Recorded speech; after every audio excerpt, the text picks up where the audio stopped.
Hey y'all, I'm just getting ready to go into the office. I'm gonna be doing some stuff. Don't worry about what I'm doing, but I just wanted to be obedient and just kind of come on and share some things that's been on my heart. These past couple of days, this past 2 weeks maybe, have just been so very heavy. On top of me experiencing a lot of emotional stretching, I've also been in close proximity of death.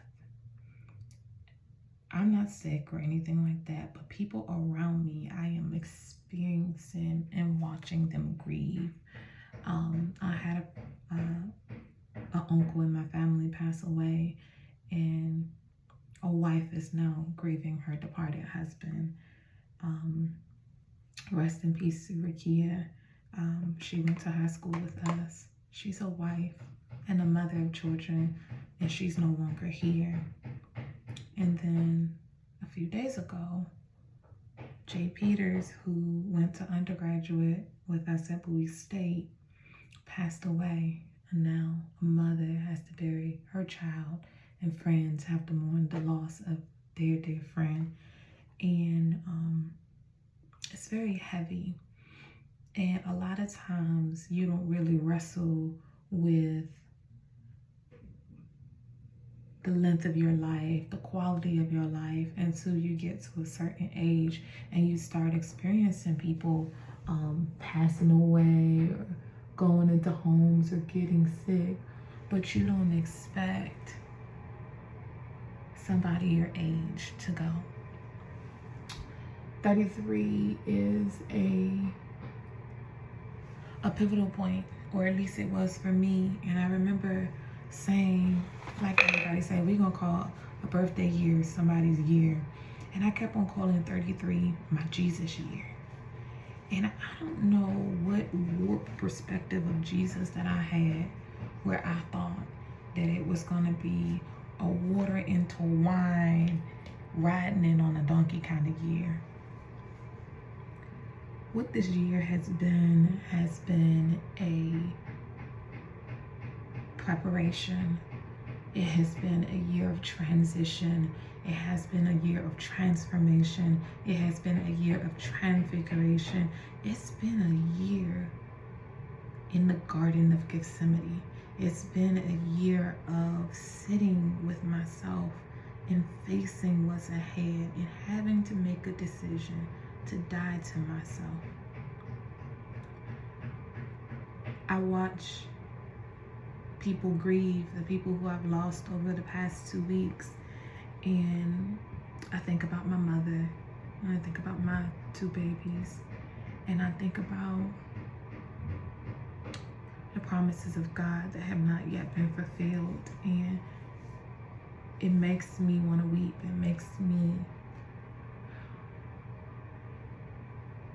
makes me feel guilty for not really living, for letting petty things or menial things or small fears get in the way of truly living. Because the reality is that everybody wants to talk about Jesus Christ's return or the rapture, but we've been preparing to go since we've been born.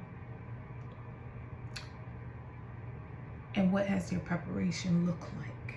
Again, to be the question that I wrestle with. I'm so grateful that God found me. I didn't make a radical decision and say, I'm giving my life to God and the gospel is so good. He found me and he snatched me out of a place that I made home for myself. And I'm forever grateful. But outside of knowing that I have soul salvation, the fear of leaving with so many things undone, it haunts me. I wonder if people know I love them. I wonder if people know I'm sorry. I wonder if what's inside of me is going to be breathed out, or if I will let other stuff strangle it out of me. And if every gift and every thought and every desire and all of the love and all of the words just go to the grave with me, and then I just be a memory.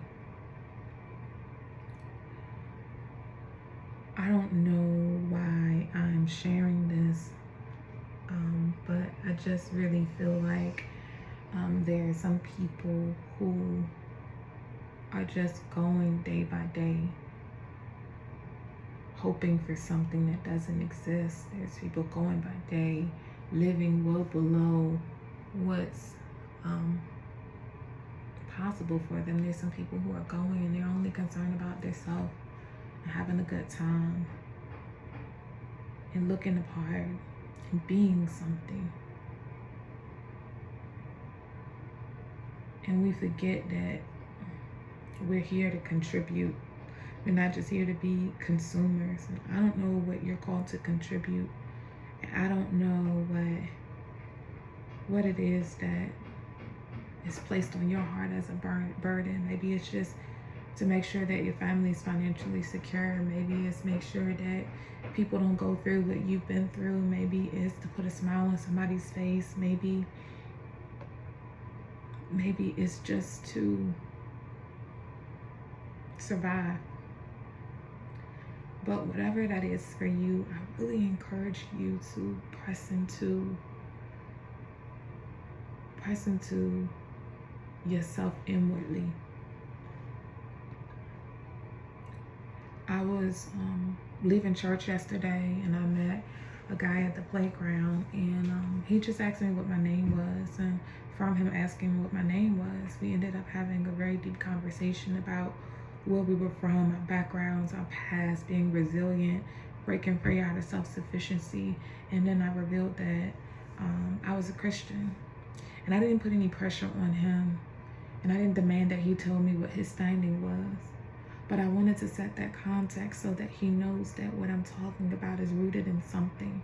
I told him my testimony. I told him that I was divorced. I told him that I used to be a lesbian. I told him so much of myself that I typically wouldn't share with people. I told him about suicide ideation. I told him about my childhood, my trauma. And I didn't tell him about that for sympathy. I didn't want any pity. I just wanted him to know that the wisdom that he heard me speaking and the kindness that he felt and the warmth and the comfort of conversation that he was experiencing was because Jesus changed my life. That even in the midst of everything that I'm experiencing, that I'm still moving forward and still willing to open my mouth and speak to a person because Jesus saved my life. And I told him about how I was seeking, and he admitted that he wasn't necessarily a Christian, but he asked me a question that I thought was very interesting. He asked me why I was seeking. He said, a lot of people think that people seek because they're lost. Did you feel lost? Is that why you went seeking? Because I told him I used to do tarot, and I used to do numerology reports, horoscopes, and all kinds of stuff. And he asked me why I was seeking. And I told him that I wasn't seeking because I was lost. I was seeking because I had dreams. I had knowings. I knew that there was something unique about me, and my life wasn't testifying of a gift, it was testifying of a curse. And so I was seeking a way to justify who I was and why I was the way that I was. And in that seeking, I found things that made sense. In that seeking, I found things that connected dots. But in that seeking, I didn't find anything that made me feel more of who I was. I just had reasons now. And I told him that it wasn't until I got to the end of myself that Jesus showed up.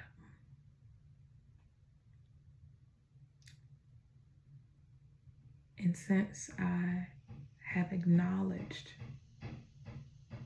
Jesus as the way, since I've confessed out of my mouth that I believe this story everything for me has changed.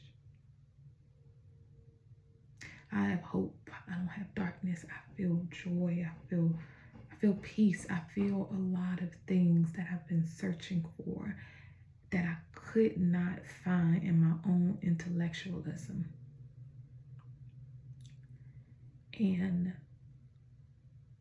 with so much death surrounding us, I just pray that your heart will be softened to learn the truth about Jesus, to really begin to explore for yourself. Don't let another person tell you what it is that you can go and find out yourself. I pray that the Lord will soften your heart. I pray that you would encounter him in a way that lets you know who he is and who he's always been in your life. I pray that every trauma that you've experienced will be comforted, will be healed. I pray that you will be set free, and I pray that you will be delivered from whatever it is that torments you in the night, whatever it is that stops you from truly experiencing what you were created to experience. And if you do not know Jesus and you are interested in really having conversations and really exploring, please let me know. Because there is an eternal glory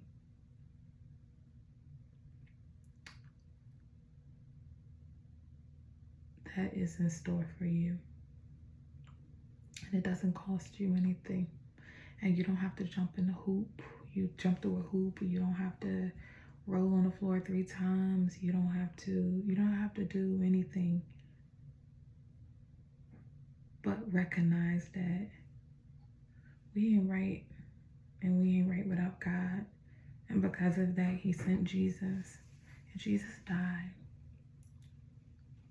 so that we can live freely and make mistakes and come to him and learn and grow in him while we're here on earth, so that we can inherit your heavenly places when it's all said and done.